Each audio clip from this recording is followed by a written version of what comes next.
If you have been around here for any time at all, you know then that the Gospel of Mark is both the oldest gospel and the one that is the most succinct. There's really an economy of words in the Gospel of Mark, and it tells Jesus' story really from the beginning of his ministry through his resurrection. I was reading a commentary this past week that said that the Gospel of Mark is like a really good movie trailer. It thrusts you into the action almost immediately, and it takes you to this place where by the time the resurrection has happened, you just want more information to fill in all of the things that might not have been said up to that point. And I think that that's true, particularly in this first chapter. You see, there's no birth narrative or genealogy here. What we have right from the get-go is Jesus' ministry, starting with the appearance of John the Baptist. By the time we get to this point in the text that I'm going to be reading from today, Jesus has already called the first 4 disciples. He has already gone to the synagogue. He has entered the town of Capernaum. And while he's there, he goes into the synagogue because it's the Sabbath day. And the 4 and Jesus enter, and Jesus begins to teach with authority, and people are amazed at what he says. And then as he is sitting there teaching, a man who is possessed by a demon comes at Jesus. And Jesus immediately exorcises the demon and makes sure that the demon is silent because the demon knows who Jesus is. We pick up now this morning from what happens after Jesus leaves the synagogue, after the word about him is already starting to spread and his fame is becoming known. Listen now to these words starting with the 29th verse. As soon as they left the synagogue, they entered the house of Simon and Andrew with James and John. Now Simon's mother-in-law was in bed with a fever, and they told him about her at once. He came and took her by the hand and lifted her up. Then the fever left her, and she began to serve them. That evening at sunset, they brought to him all who were sick or possessed with demons, and the whole city was gathered around the door. And he cured many who were sick with various diseases and cast out many demons. And he would not permit the demons to speak because they knew him. In the morning, while it was still very dark, he got up and went out to a deserted place, and there he prayed. And Simon and his companions hunted for him.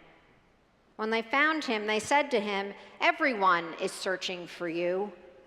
He answered, "Let us go on to the neighboring towns so that I may proclaim the message there also, for that is what I came out to do." And he went throughout Galilee, proclaiming the message in their synagogues and casting out demons. This is the word of the Lord. Thanks be to God.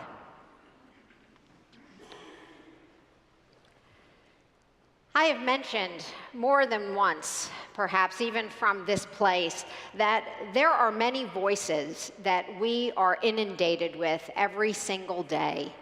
Voices that tell us what's important, voices that tell us how to live, voices that tell us what the latest and greatest is. And what's really wonderful about that is that we as human beings always have the ability to choose which of those voices we will listen to. And the implications of that are probably pretty obvious for most of us. We get to choose how we will respond to the voices that we hear all the time, how we will treat other people, how we will think about ourselves, how we will think about the world that we live in. We have the ability then to either listen to those voices, to give them credence and power in our lives, or to just disregard other voices that we might think are not worthy of our time. The problem is that with that freedom comes this familiarity. And sometimes because we're so used to being able to make those choices, we don't make any choices. We just allow information to come into us and kind of sit and fester in our minds and in our hearts, not discerning at all which might be worth our time and which might not be worth our time. Whose voice will we choose to listen to? What are the things that we will deem important and worthy of our time, and those things that we should and would disregard? Now, I've also mentioned from here more than once my Bible study teacher, my Sunday school leader, my mentor, and my prayer partner, Harvey. So I apologize if you think that I have nobody else in my sphere of influence to talk about. But I will say that Harvey was probably one of those people that modeled what a life perfected in grace really looks like. He was a follower of Christ. He was not perfect, but he fully embraced the life of grace that God had offered to him as a young man, and had lived that life, that perfected life, and modeled what it meant to be a follower of Jesus Christ. And as I was thinking about Harvey during the week, I remembered a Sunday school class where the class had gathered together, and Harvey started the class by telling us a story. And it was his story, and it was particular because it was shocking to us. He had picked up a homeless man off the exit on 35 that he worked off of. He worked at Southwestern Medical Center, and every day he said he passed this homeless man that was begging for money. And so he chose one day to pick the man up in his car. And he brought the man to the farmer's market and brought him plums and some little paper bags and gave him all the change that he had in his pocket and set him up for business on the street corner that he was normally begging on. And Harvey believed that by doing this, he would help the man to get up on his own 2 feet. To say that there was stunned silence in the room does not fully describe the power of the silence that was in the room in those moments. And we immediately began to protest. I mean, why would you pick up a stranger in your car and drive him around Dallas? I mean, really, didn't he understand that he could be harmed or even killed by doing that? And wasn't that man just okay on the street corner the way he was? He had been there for a long, long time. He had begged on that street corner for a long, long time. And Harvey had always visited with him and talked to him, even gave him money from time to time. And we were very concerned for Harvey's safety, and really for the possibility that something could happen to our Sunday school teacher. I mean, he was our Sunday school teacher, and we didn't want anything to happen to him, because who would teach our Sunday school? So, as we continued to protest, Harvey sat quietly in his chair, and finally, when there was a break in the chatter, he looked at us. It was really the face of heavy grief and disappointment. And he went on to teach Sunday school, because after all, that's what he was there to do. He was there to teach us, those of us who claim to be followers of Jesus Christ, the good news, the Word of God. Jesus had 4 disciples following him. He had already called Peter, Andrew, James, and John, and they had followed him into the synagogue. Jesus had already proclaimed that the reign of God was on earth, because he brought in the reign of God. He had already shown his authority over the evil things in this world by freeing the man from the thing that possessed him. He had already done the thing that he should not have done. Somewhere surely in the back of Jesus' mind, he heard the keepers of the law, those rabbis that said, no work, no healing, no freedom is to be given or performed on the Sabbath. In front of a synagogue full of people, Jesus had worked to free somebody from that which possessed him. As they enter Peter's home, immediately the four tell Jesus about Peter's mother-in-law who is lying in the bed. Not a single one of them gave her a cup of cold water, put a damp cloth on her head to maybe lower her fever, stood over her to pray.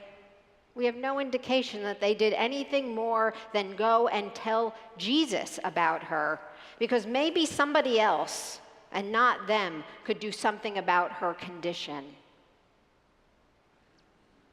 So Jesus goes over,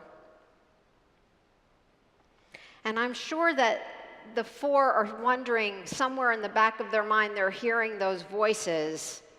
If you touch a sick person, you may become unclean. Or maybe they heard the voice that Jesus has heard, no work will be done on the Sabbath. But whatever their reason, Jesus had already heard another voice, a voice that said that this woman's life was worth more than the law, that this woman was worthy of being healed on the Sabbath, that this woman was a daughter of Abraham, a child of God. And so he grabs her hand and he raises her to life. She sits up in that bed filled with life, and she serves them. She serves the ones who would not take care of her out of fear. She serves the ones who put the law above her humanity. She serves them. Now, I have to be honest that the first time I read this text, I was really, really annoyed. I mean, this woman is raised up by Jesus, and what does she do? She tidies up the house and fixes dinner. But after all, in her culture, that is her place. That is what she is meant to do. The role of a woman was to keep the home and offer hospitality, radical hospitality. And it didn't matter if you were just laying in a bed and dying. Get up out of that bed and serve those people. Some of you know what I'm talking about. But if we actually read the text carefully, and this is when I realized how wrong I was and how I myself had listened to the voices of a culture that gave people their worth based on the things that they do. But if you read the text carefully, you come to learn that the thing that she did, the service that she offered to them, was not merely tidying the house and fixing a meal. She offered them holy service. The word for the service that she offered is diakonos.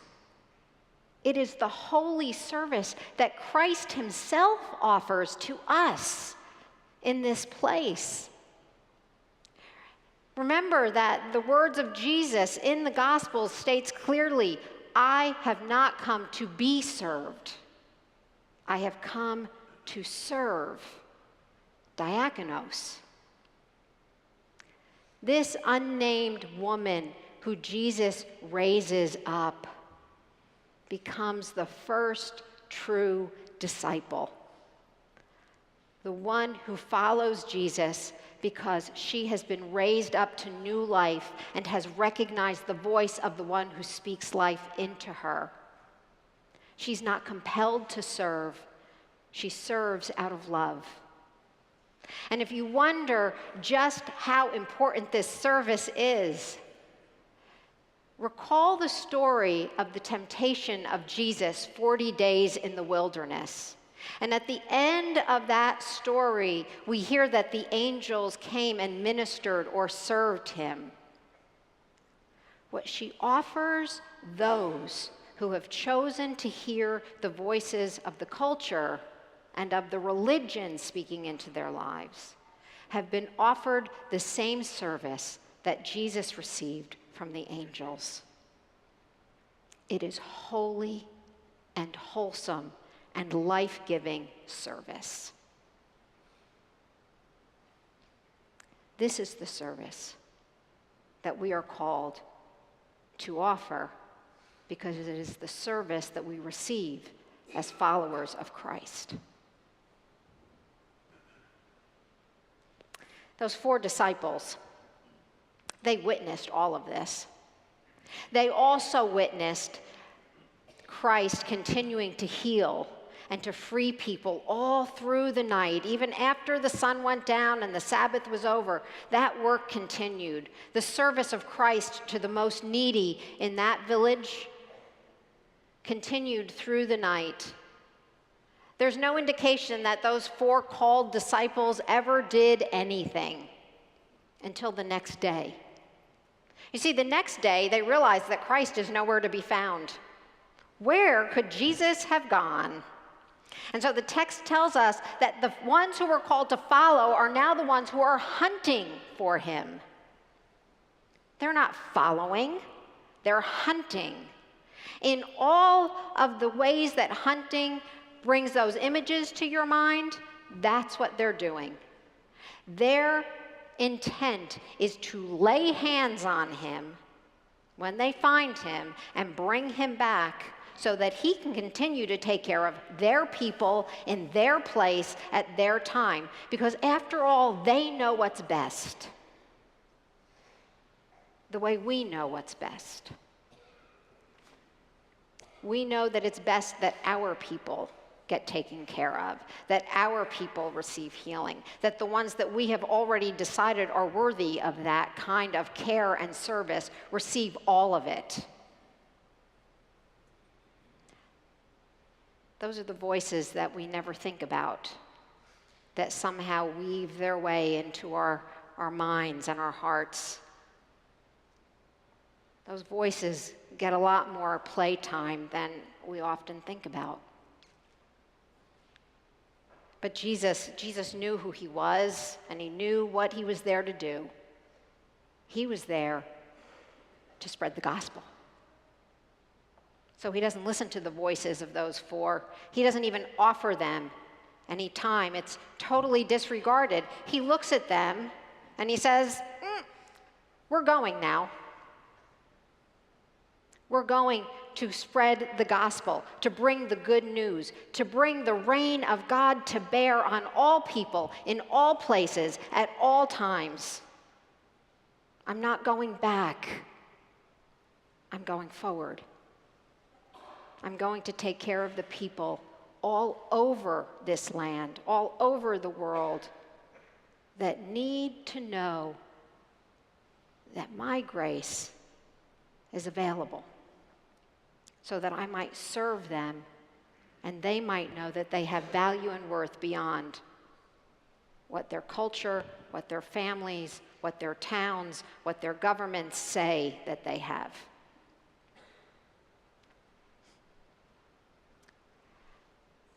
The weeks that followed Harvey's class announcement were very difficult. We had spent a lot of time talking about what was best for him, how he should not be taking care of that homeless man who he regularly updated us on. You see, I think our biggest fear was wrapped up in the reality that Harvey was a paraplegic. And he was so vulnerable. This man could have done anything to him. Taken advantage of him, physically harmed him, stolen from him.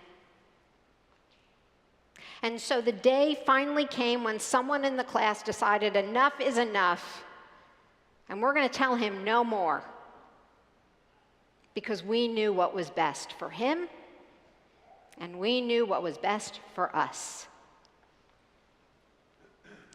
And it was perhaps one of the worst Sundays that we ever had in that class. This man, with tears in his eyes, said to us, "Is this not what we are called to? To take care of the least, the last, and the lost. To raise all people up to new life. To pour into them the gifts that we have been given. To serve them the way Christ serves us." And then he said, "Have you not heard the voice of Christ in anything we have ever talked about in this room? Have all of our prayers gone into the wind?"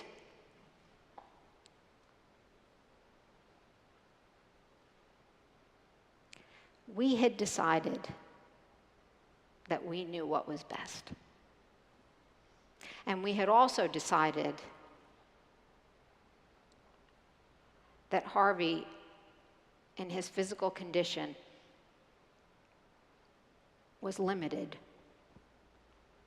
Limited in his ability to take care of others, limited in his ability to love the way Jesus loves. We had made those decisions. And Harvey reminded us that there is a voice louder than what the medical professionals have to say, a voice that is truer than what the culture offers, a voice that responds in love to all the things that we decide about. I believe that on the exit to Southwestern Medical Center off of 35, the reign of Christ came to bear. Through one who was courageous enough to listen to the voice that said, that man that stands there and you talk to week after week is a son of God and is worthy.